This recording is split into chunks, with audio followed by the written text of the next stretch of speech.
All right, beautiful shot there over the 163. Happy Sunday morning. In 2025, the annual contribution limit for 401ks is set to increase. And here to tell us what this means for your retirement savings is President and CEO of Wilsey Asset Management, Brent Wilsey. Thanks for being here with us this morning. Thanks for having me. Yeah, so we were just chatting. I know that there's some new things going into effect next year. Yes. The government's allowing people to put more into the 401ks. And I've said for years, your best investment is a 401k because there's no other investment you can do. You put $1 in, you get $1 deduction, and you get to keep that $1. That's just unheard of. And plus the growth is tax deferred as well. And the other thing too, as I've done this now, I've noticed that people that don't put in the 401ks, as they get older, they have larger portfolios. Well, now we have problems like with capital gains. With a 401k, you don't have that. So 401k is your best investment. Don't give it up. With that said, what the government has done, they've increased the contribution limit for you in 2025. It's now going to be, if you're under 50 years old, the max you can put in is $23,500. That's a $500 increase. That's a big amount. That's almost $2,000 a month you can put away for your 401k for retirement. Yeah, now I do have a question because I know San Diego, the cost of living is just so high.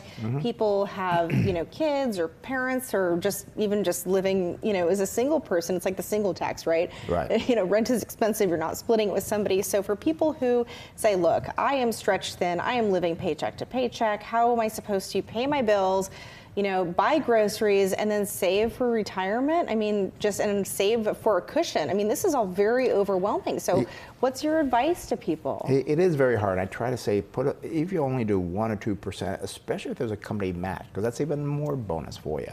But I know it's hard. You're trying to, again, you could be single, trying to raise kids, raise a family, and oh my gosh, I can't put much away. Try to put away at least 1 or 2%. But the government is now giving what's called a catch-up contribution. So, and I've had people get to age 50, 55, they've saved nothing.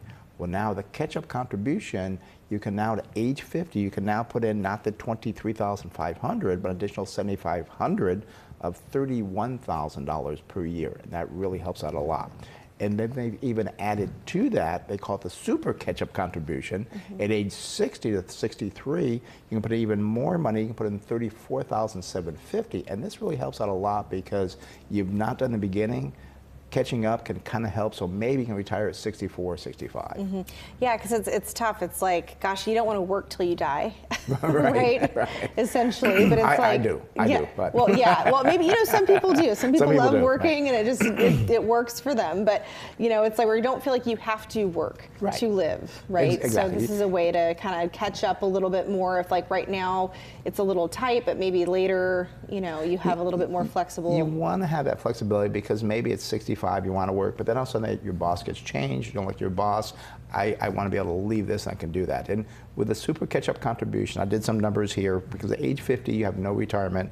If you max it out until age 64, you would have saved $817,000. Wow. And on the lower side, we put our lower return that we do long-term, 8%. That's how you would get there. At income at age 65, that gives you about $4,100 a month additional income. You get your Social Security. You would have a decent retirement if you do it at age 50, max it out.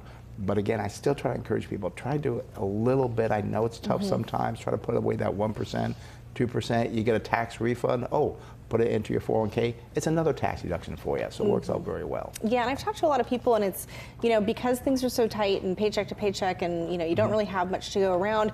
Another thing I've spoken to quite a few people about is, financial advisors. For people who don't know much about investments or what to do, or they're afraid, like I only have X number of dollars and I don't want to lose it. What do I do? And financial advisors say, hey, it's not worth your time because there's not like hundreds of thousands of dollars. So I feel like a lot of people are saying, I'm stuck.